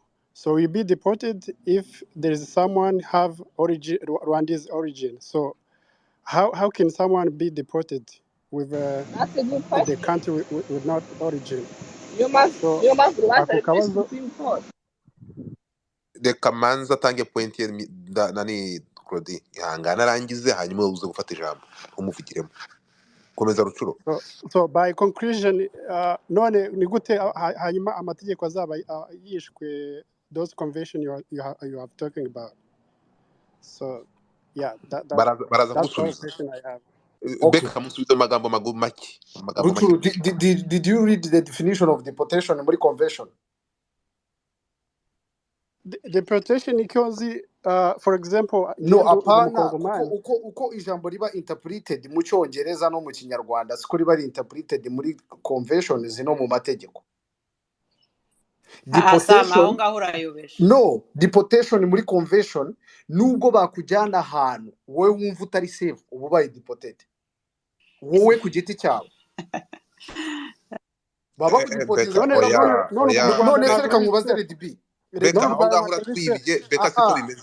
Godfather let me screenshot ako kantu muri convention agasomye ngakohereza. What I'm trying to ask umuntu tuvuge urugero banzu nyumvese umuntu wavuye muri Uganda n'urugero ahunze cyangwa muri Tanzania cyangwa mu Burundi akagera muri UK on whatever way yari nashaka be yanyuze mu kirere cyangwa mu mazi cyangwa hehe ejo ukamugarura mu Rwanda urumva what does that mean? Cyangwa se umuntu wajya kumukura mu Rwanda no kumukura muri UK urumva bifite the same cost. Recently leta y'u Rwanda yumvikanye na leta y'u Burundi ko bagiye kubaha abantu bose bagize uruhare muri coup d'etat ya 2015 ya Nkurunziza. Just imagine among the deportees cyangwa abantu bari gukurwa muri UK bari kuza mu Rwanda harimo umuntu wagize urwo ruhare. He can be automatically taken to Burundi kubera ko leta zagiye muri agreement again. I don't think so.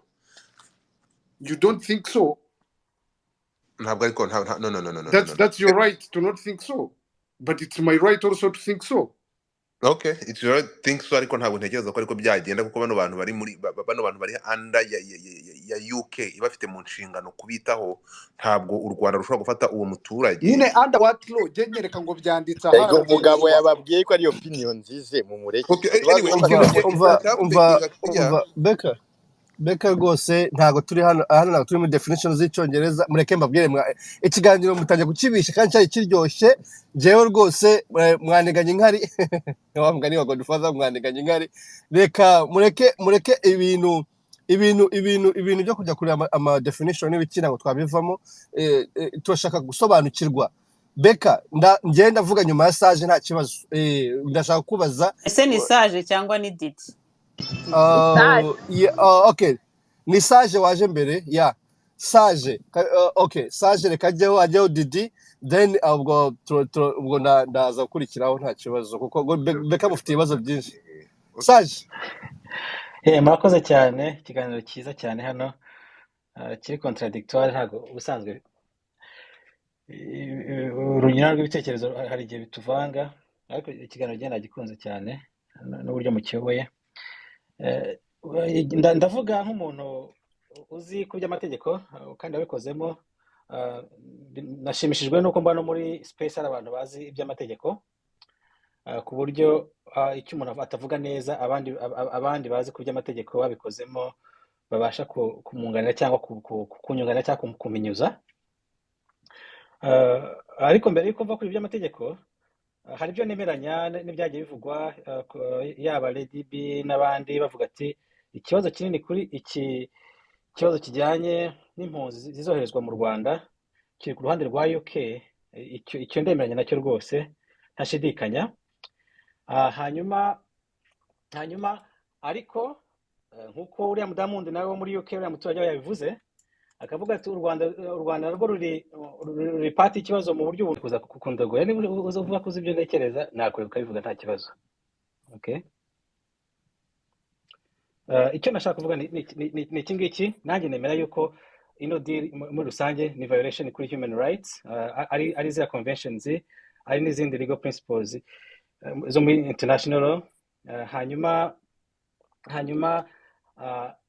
ku bw'ibyo ngibyo rero on micro level njye nifuzaga yuko tunareba ku bantu ku giti cyabo, tukareba umwe muri bariya bantu yenda Mohamed cyangwa Emmanuel cyangwa nde wavuye iwabo muri Mali cyangwa muri Algeria agiye gushaka asylum mu Bwongereza, hanyuma yagerayo ati nta n'ijambo bufitemo, hari deal hagati y'ibihugu uzajya komereza procedure yawe mu Bwongereza.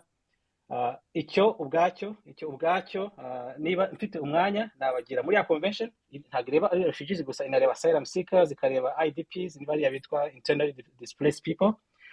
nkakubwira violation zose zirimo ivyora, hanyuma tukabiganira kubera ko hari abanyamategeko byatworohera cyane aho ngaho. Ariko rero ndeka two kubijyamo, ari mushaka tubijyamo turabijyamo ibya violations ku mpande zombi, yaba ari on behalf ya y'u Rwanda, on behalf ya cyane UK violation zirimo. Hanyuma ndangiza no ready ahangaha rero, ahangaha niho bahita bagenda bagafata bakagenda iyo behalf y'u Rwanda nishaka kugira ngo munsobanurire ivyoratinga iti. Ahangaha niho nshaka kugira ngo munsobanurire aho ngaho hansobanurire u Rwanda ruraviora law gute ahangaha Sage. Uzi ko umunyamategeko ako kantu kadusobanurire, tubwira ikosa ry'u Rwanda ahangaha n'amategeko u Rwanda rwica. U Rwanda urabona ko icya mbere rwasinye convention zose zijyanye n'impunzi, turi parti kuri ziriya convention zose. Hanyuma niba nakurikiye neza, twese twemera yuko Ubwongereza harimo akantu kari racist, urebye nicyo kintu kiri ku ruhande rwa byose. Harabonekamo iyo intention de nuire. Umuntu wese uretse n'umunyamategeko arabonamo iyo intention de nuire ku ruhande rw'Ubwongereza. Niba ubonamo iyo intention de nuire, hanyuma ukaza abenshi bari kuvuga bati ni humanitarianism, u Rwanda ruraza nka humanitarian, nka roje gufasha ku rwego rwa humanitarian, ariko ntago wajya gufasha ku rwego rwa humanitarian ubona ko already uwo muri kumwe muri deal yangije rufitemo complicity. Ni complicity nicyo navuga, kubera yuko legal basis y'Ubwongereza ifite ikibazo.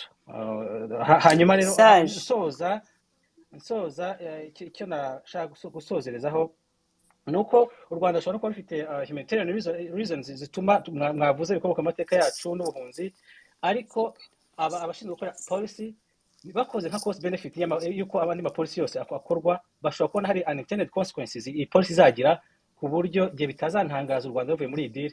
Ari nabyo nifuza, kuko ni policy izagira unintended consequences. Nubwo u Rwanda rwagiyemo rufite intention nziza zo gufasha, consequences zizavamo ku rwego rwa policy zitari nziza ni nyinshi, no ku rwego rw'amategeko mpuzamahanga harimo violations nyinshi. Nimushaka ko tuvuga violation imwe kuri imwe turazivuga.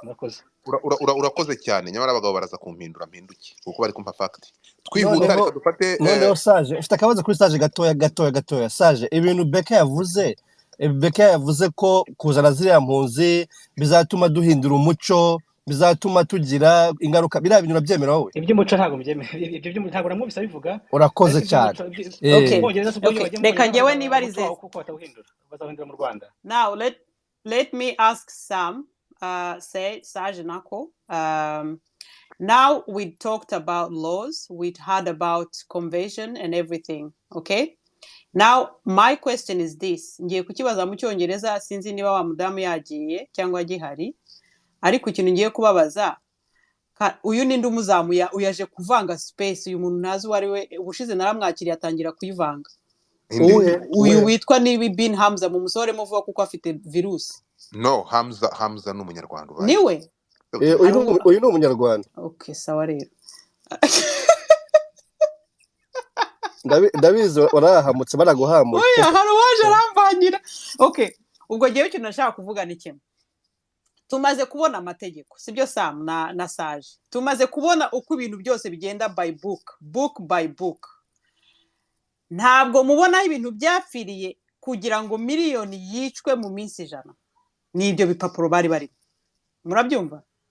Niba noneho oya nayo okay reka uraza kumva aho ngana Godfather. Okay. Niba ya mategeko murimo kuyajyamo kugira ngo abantu barimo gupfira mu nyanja bagume aho bapfira, bagumye bambuke, bagumye barohame kubera ko amategeko agomba kubahirizwa. Aho niho abantu biciwe iminsi 100 yose bahagaze barebera. Ninde utabona ko harimo ikibazo muri aya mategeko? Ninde utabona ko ikiremwa muntu kirimo kwicwa kubera ibi bintu these policies? When you take Rwanda ukavuga ngo it's a complicity, are you actually thinking of that person who is crossing in a dangerous situation, risking their lives to arrive in the UK to be told you have no place here? Should Rwanda sit and watch when that thing have happened to us before? Me, I'm okay. Ngiye mumbabarire ibi bitabo. Mube mushize ku ruhande gato. Sa muburetse. Mube mubishize ku ruhande gato. Kuvuga ngo Rwanda ngo biki safety first, safety matters. I think UN convention or this refugee convention have a problem. UK system ntihagire umvugiramo numvise umuntu ufunguye mikro. UK has a problem of racism, has a problem of respecting human rights, and actually that's why they left the EU. Kubasha gukora ibyo bashaka. Nta muntu bashiraho igitugu. So the problem is not Rwanda. Rwanda is providing solution. Ibyo nagumye mbivuga from the beginning of this space. The reason Rwanda is stepped before, it's because Rwanda has proven a track record of dealing with issue, bringing security, and building a different institution that have brought Rwanda where she is today. So, njewe kuri jewe numvise Beka w'umunyamategeko wabisomye unasoma neza cyane kuko that's not the route I took in my education. Numvise Sage ibyo uvuze ariko noneho ni mumbazi. Twicare turebere abo bantu bagumye batereranwe hirya hagati. Ese Afrika ni ntoya? Ese Afrika irakennye? Ariko reka nkubaze gato ukira ngaho ready. Ubu ngo namaze no guhindura side by the kandi muze kubyakira uko. Reka ndashaka kukubaza. Iyo uvuze umutekano, iyo uvuze security, what do you mean? Ni umutekano wo kurya mugasinzira. Nuwo kurya mugasinzira. Rero uretse gato tugiye kurebera hamwe, mureke turebere hamwe. Iyo bakuvuga aba bantu bahunga, abantu bagwa mu nyanja bahunga. Harya babahunze iki? Bahunze intambara. Ndakubaza, babahunze intambara? Yes. Ibi ni kubitekereza. Abenshi muri bo bahunga intambara y'ubuzima bubi, bahunga intambara y'inzara, bahunga ubukene bukabije. Nujya kureba ikintu abantu bahunga, nituza kureba no tugeze kuba open, ikintu abantu bahunga, bano bantu bagwa bino bihugu majority n'ubuzima bubi, aho abantu bapfa bitewe n'ubuzima bubi. Tugendane gakeya. Aha ngaha rero tugiye kurebera hamwe. Uyu muntu amaze kujya mu Bwongereza, tuze kureba ko abantu bagiye kumanuka bakabajyana hariya mu Rwanda. Icyo bahunze bagiye kubona solution cyangwa umuti w'icyo kibazo bahunze.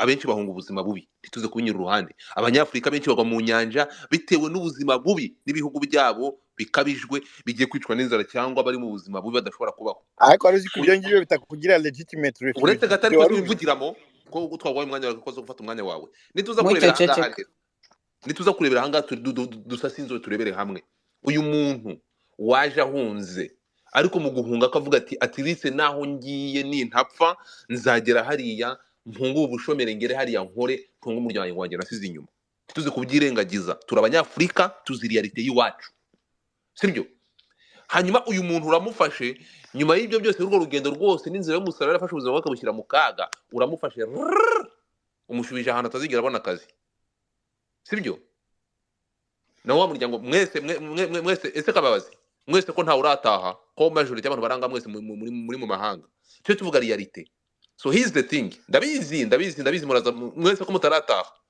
ko ntawe urataha ko muri ahanga ko muvuga ko mwese ntawe urataha ntabwo tuza kwa dufite umutekano nibyo ariko manza urebe bimeze gute abantu bari ku mutwe babangana gute bari ku mutwe wawe utunze turacyafite urugamba n'intambara y'ubukene bukabije mu bihugu byacu abenshi nibyo bahunga nabahaye urugero dufatire kuri izi mpunzi ziri muri bihugu gendo y'impunzi ziri Buganda ukuntu zibayeho baragenda babayeho nabi bikabije mu Rwanda impunzi ziri mu Rwanda zibayeho zite zisanzwe z'abakongomani zibayeho zite babayeho nabi mu mwaka wa 2008 bakoze icyegeranyo basanga abana bataruzi imyaka 18 43% bose barwaye HIV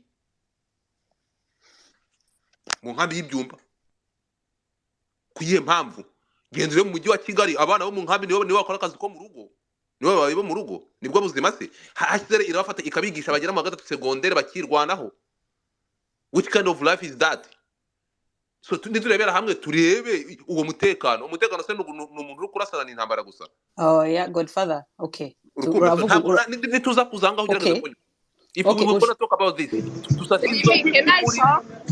so let me conclude uvuge so nituza kuvuga kuri iki kintu turebe umutekano cyangwa safety y'umuntu iratangirira hehe ikagarukira he turi kumwe naho nimuza kuvuga ngo icyase safety umuntu ngo kuryama agasinzira uraryamusinzire umwana wasize inyuma umwana wasize mu gihugu cyawe cya Mali arimo kwicwa n'inzara ashobora gupfa ntumutabare ashobora kujya mu bitaro ntumuvuze majority y'abantu bacu bahunga bakaza muri ibi bihugu abenshi bahunga ubuzima bubi so kubasubiza mu Rwanda bagiye kubavana mu buzima bubi murakoze okay Claudine ndashaka kuvuga mbere yuko nsubiza godfather yes please yena shaka kuvuga actually godfather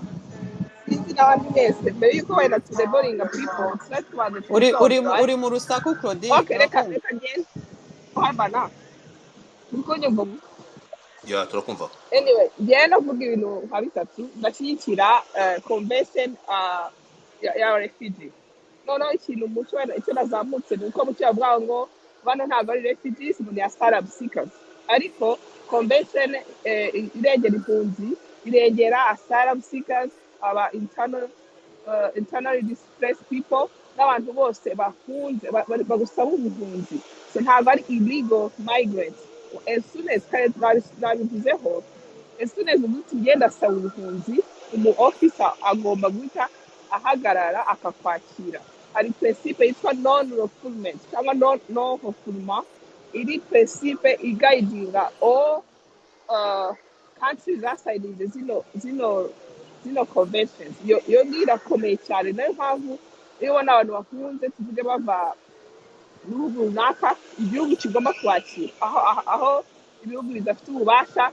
HCR ikakoramo ahandi ibihugu tubasha bakabirwanaho naho HCR nayo igira bafata right so none ikindi ntabwo mwago abantu ngo ni illegal gusa ngo bagomba kuba disposed no ni abantu bagusaba ubuhunzi now once the UK you processing their cases ikavuga uti no wowe ntago ukwiye ubuhunzi according to the laws bakajya through the process there's a long process you go through the asylum office and then ukajya mu nkiko ukajyagira no muri Supreme Court hari imanza za asylum zigenda zikagera no muri the high court of the land hano muri America niyo Supreme Court iyo muri UK sinzi the equivalent byerekana uburenganzira umuntu usaba ubuhunzi aba afite kuko n'umuntu uba uri vulnerable ni ukuvuga ngo ntabwo umuntu ngo araje kuko aciye mu nzira panya wa mugani ngo no ngo wowe ngo wishe amategeko y'imipaka ngo no, they have to go to put you through the system processing. Now once you are at the end birangiye order of deportation power they deport you to your own country. Ibyo UK iri gukora ntabwo ari deportation but ni expulsion ni expulsion expelling a people and that's illegal, that's wrong. So ikindi nshaka kuvuga uze mu Rwanda wenda rwo gusaba gufasha yagenda byumva ntabwo personally ntabwo mbona responsibility iri ku Rwanda kuri ngewe responsibility kuri UK kuko niyo ifite abo bantu right. So bafite nawe irimo gushaka kwica amategeko, that's my opinion.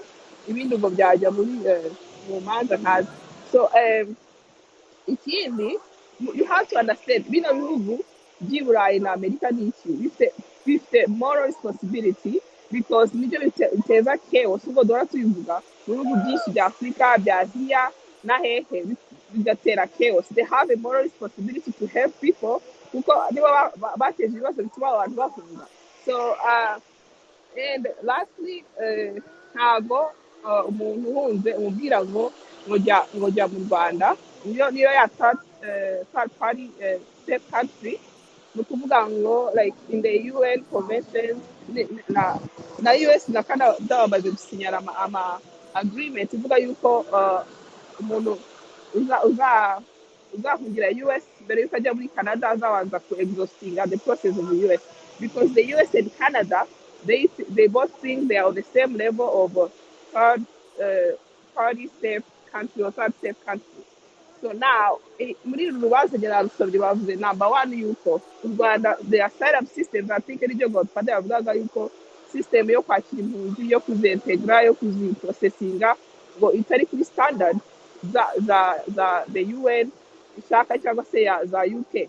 So rero umuntu ahunze akavuga ngiye muri UK singiye aho duturanye singiye aho numvaze like agafata risk akagera UK. It's because yavuze yuko ngewe UK niho mbona amaramuko right. That's the deal. No tukasasa bamwe no kwirengagiza abenshi hano baje muri ubwo buryo right and wamugani nta n'umurataha. So that like we have to also nishyira mu mwanya w'abo bantu ntabwo nishyira mu mwanya wa guverinoma ko guverinoma zombi zifite ububasha bwazo zifite ibyo nishyira mu mwanya wa migrants kuko ngewe I'm an advocate for migrants. So havuga ati ngewe ndamutse mvuye mu Rwanda ndamutse mvuye muri Congo ndamutse mvuye muri Ghana ndamutse mvuye muri Afghanistan Pakistan nkafata risk uko abantu benshi they have to understand journey y'aba bantu benshi bapfira mu nzira because they wanna get there. So you get there now bavuga ngo tugiye gusubiza mu Rwanda maybe like if you are a Pakistani ugana ku musozo yeah if you are somebody from Pakistan ntabwo bashobora gufata mu Rwanda aho ruri because you are from Pakistan right. So yacuziga kujya muri India yacuziga kujya muri Dubai or yacuziga kujya muri Maroc before agiye mu Rwanda. So the migrants wo eseba nibo nibazura mu UK resident cyangwa national ariwe yavugiraga and nawe tugiye kuvugira if they don't feel they want to go to Rwanda there's no way you should take them to Rwanda. That's it. That has nothing to do with Rwanda. Rwanda turayikunda ni igihugu cyacu turakizi bo turakizi ntabwo bakizi. So ni ukuvuga ngo rero ntabwo bagira ngo bajyeyo batanakizi batazi ko bazabona n'ibyo UK so barizi UK is everywhere on the news. That's another discussion. No, but that's what they chose. bayizi nabo baje mu gihugu batazi ariko that's where they ntabwo iwacu keretse murambwira nsohoke ariko ntabwo nemera ko muvuganiramo gutyo. Hello, Claudine, amasegonda 30 concluding. Yeah, concluding, looking at the side, putting your shoes in a migrant uzanye umwana uriya prime minister wa UK he's a son of immigrants. If you are baravuze ati reka tujye mu Rwanda uyu ariko ari prime minister. No, because amategeko y'u Rwanda ari particular, ari, you know. So there are reasons why we look at the migrants. It has nothing to do with the country, with the Rwanda. It has more to do with the UK and also the feelings of the migrants and the well-founded fear. Asylum has a very subjective factor in it. It's like I feeling of myself. It doesn't have to be objective. Objectivity is not challenge. Actually, is like 10%, but subjectivity is way 90%. That's the law. But niyo amategeko tugenderaho, whether or not ari amategeko ahamye, is only discussions ariko niyo ahari and abe applied to all of migrants. All of them. Concluding Claudine, hanyuma dufate abandi hano. Urakoze cyane. Hanyuma Mugabe yaragiye gukurikiraho ariko mucyo ngo agiye kugenda. Mugabe uramuha ijambo cyangwa Didi gihe yaziye ko agombaga no kuvugana Claudine avuze mbere ye ahubwo Didi ari hehe? Didi se yagiye he ahubwo ari Okay, ndarindira ariko tujye twihutisha statement. Didi ijambo ni ryawe. No. Murakoze. Havuzwe byinshi nanjye ndaba brief. Ndibaza yuko ari Sam na Claudine bacitinze non-refoulement principle ya UN Convention of 1951. Ariko mu by'ukuri turi kuvanga ibintu. I think we are mixing things up here. Iriya principle ntago gutwara bariya ba asylum seekers cyangwa the migrants in the UK to find them a temporary place bari processing cases zabo ntabwo bivuze yuko they've been babaye returned to the countries of origin. So that's a very, very important concept to understand. So nkaho ndi kumva hano abantu benshi bari kuvuga ko kubera ko bagiye mu Rwanda ari nkaho basubiye inyuma. So cyangwa bagiye struggling. I do not necessarily agree with that stance. Kandi twirengagije yuko decision yafashwe na UK government in an effort yo resolving ikibazo cya migration kuko nubwo twirengagiza yuko ibi bihugu the host countries za UK, France, na United States, Australia, you know, the G20 quote unquote, nabo bafite, they have their challenges and the migration issues for those that follow politics in the news in the so-called developed countries. They have serious issues harimo economic integration, cultural integration, nazia systems zabo za welfare.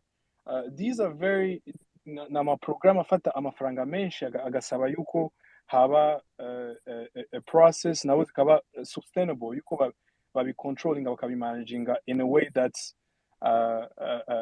fitting and that meets ayo maconvention yose twaze tuvuga. So UK made a specific decision to choose Rwanda as a partner to have these asylum seekers and migrate this political and social decision and very polarized actual debate in the UK.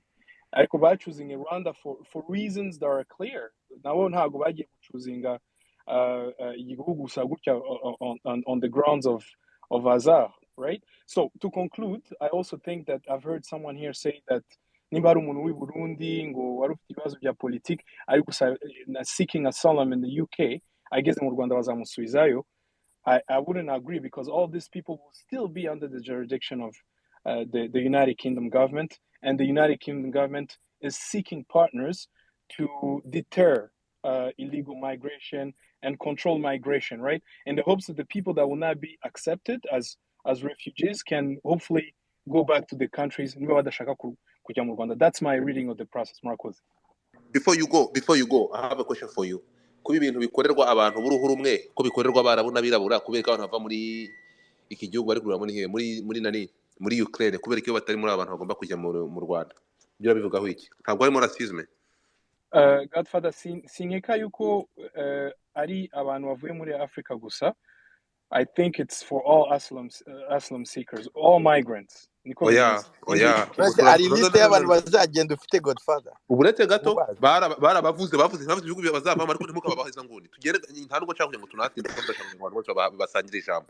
So here's the thing. Navuze ngo ntabwo ntabwo aba bantu bavuye i Burundi ngo ntabwo ibintu ngo bishoboka ngo koza bari anda ya UK ngo ntabwo abarundi bamufata ngo bamutware ariko biroroshye cyane kuba uyu muntu wahunze Burundi cyangwa wahunze muri Kongo kuba ari ku mupaka w'icyo gihugu habaho byakorohera iyo leta yahunze kuba ishobora kumugiraho access kamugirira nabi ibyo ngibyo tubimekinge clear byo birashoboka ikindi tuvuga hari ikintu muri gukwepa mukirengagiza ngenda nashaka kugira ngo ibyo bintu mubikore tube turahanga nafite ibibazo babisobanukirwe ntabwo muri gukwepa iki kibazo many of them these people bahunga ntabwo bahunga intambara y'amasasu cyangwa ngo bicwe no abenshi muri bo bahunga ubuzima bubi abenshi muri bo barambuka bakambuka rara amazi bakagwamo kugira ngo imiryango yabo ibashe kubaho uyu muntu ugiye mu Rwanda azabaho ate kuko muri kumureba wenyine Father uwo muntu ugiye mu Rwanda azaba sorry what a second uyu muntu ugiye mu Rwanda tumaze turebe abantu bahunga bakajya muri UK cyangwa bakajya muri ibi bihugu ese wowe ahuri mwebwe many of them here muri resettlement cyangwa muri bihugu byo hanze mwageze yo mute mwagiye muhunze abashaka kubica no mwarageze muri declara ko mwideclare mukabaho ko mu gihugu cyacu dufite amahoro ko amahoro asesa ko mutarataha here's the thing to making it clear muri abantu benshi bagenda hariya abafite responsibility abahunga abenshi bahunga icyo bahunga murakizi abashaka kugira ngo famille isigaye inyuma ibeho ntipfe bitewe n'ubukene bukabije dufite mu bihugu byacu ibyo buri muntu wese ugufatisha muri gukwepa ntimubivugeho ahanga tukavuga tuti turebe noneho hanyuma nka conclude turebere hamwe nero tuvuge tuti aba bantu bagiye kujya hariya yego twemere ko baza protected wenda abantu bazabashyira bazakikiza ingabo bagira amahoro da sibyo kugira ngo ibyo bintu bikunde hanyuma icyo baje bahunga ko ari ubwo buzima bubi imiryango yabo uriya muntu uri mu Rwanda azabona akaza kore hanyuma atunga imiryango yabo imiryango yasize inyuma ko tuzi ko abenshi muri mwe iyo mugeze mu bihugu bya UK mukamara kubona ubwo buhungiro ubuzima bukunda mukadeklara imiryango yanyu ikabasangayo mukongera guhura n'imiryango yanyu eske mu Rwanda bazadeklara imiryango yabo muri ibyo bihugu bagiye bavamo ihabasange bahagira amahoro cyangwa kujya mu Rwanda bizabatandukanya n'imiryango yabo burundu that is my question muze kunsubiza aho ngaho nimumbwira ko bizakunda bagafata bari abantu imiryango yabo bamara kugera mu Rwanda nkuko mu Bwongereza bigenda iyo amaze guhabwa ubwo buhungiro akabona ibyangombwa adeklara imiryango ikamusangayo mumbwira no mu Rwanda uko bizagenda niyo bazamagara imiryango ikava muri ibyo bihugu byabo bakaza mfite ikibazo kimwe shaka kubaza Didi niba bisubiza rimwe nansubize kuri icyo kintu hanyuma nawe mubaza tusubirize rimwe yes Didi nashaka kubaza ikibazo kimwe did you read the memorandum of understanding iri hagati ya leta y'u Rwanda n'iya UK icya kabiri icyo nashakaga kunyomoza ku byo wavuze bitari factual kuba u Rwanda ruzaba nka processing center abahawe ubuhungiro bagasubira muri UK abatabuhabwe bagashaka iyo bajya that's wrong kubera ko giye ku giti cyanjye n'interview izaremu kurarinda about the deal atubwira ko nta muntu uzasubira muri UK I quote him he said abantu bazaza mu Rwanda babe processed uzemererwa ubuhungiro azaguma ushaka kugira iyajya azagenda ariko gusubira muri UK no so which means the deal ira subjecting aba bantu kuri non refoulement navuze in this case nujya gusoma muri convention ibisobanura nko kujya ahana hariho hose wumva ko we hataguhaye umutekano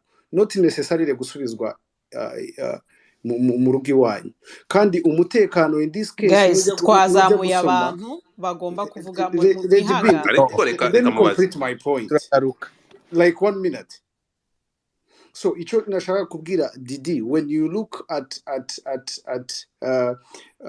like definition y'umutekano nunasoma n'urubanza rwaciwe muri Human Rights Court ya EU about this specific topic bavuze ko umutekano is not necessarily uyu mutekano w'imbunda n'amasasu n'abantu guhunga no food security include climate security include basis yo kumva ko document zawe zishobora kuba processed mu buryo buri independent kandi hatajemo amanyanga kubera ko iyo umuntu arenze igihugu kimwe bibiri bitatu ajya mu kindi icyo agiyemo we n'icyo afitiye icyizere ko gishobora kumujyaginga mu buryo bwujuje amategeko cyangwa se mu buryo buri independent. So kandi nunareba na judgment yabaye ya court ya appeal, niba wabonye chance yo kuyisoma irahari. I can even share it to you because nayisomye jewe. Hari biri very clear the process ya asylum mu Rwanda ubusanzwe na process ya UK mu Rwanda ntabwo biri kuri the same standard. Sam, I'm so sorry. I will have to say, can you please start a space maybe? Thank you so much. I'm about to really close this space. Uragiye se? Oya ugiye tugeze ahantu heza. Hoya. Record space hanyuma dutangire natwe tuvuge twese kuko abazamutse bavuze ni batatu. Are you ready? Bamwahawe ijambo igihe kirekire natwe turifuza kuvuga the other side. Thank you so much. Murashaka kujya ku recording space nibyo mushaka? Ngewe nagomba kwirecordinga ndabyibagirwa mwuka byara recording reka dukubitiye mu gafuka murabyeme. Oya ariko okay, ntabwo dukubitiye ahubwo ikibazo cyahabaye nuko hazamuye abantu batatu ari Samuel n'uwa Sage n'undi wa gatatu bavuga side yabo. Twebwe turi mu twebwe oya ntago nza kubemerera. Ready? Claudine ari mu buretse gato. Ready, funga space hafungurwe indi iri recorded. nindi uyifungura muri mwese uri tayari wayifunguye? Godfather ayifungure. Ukingwa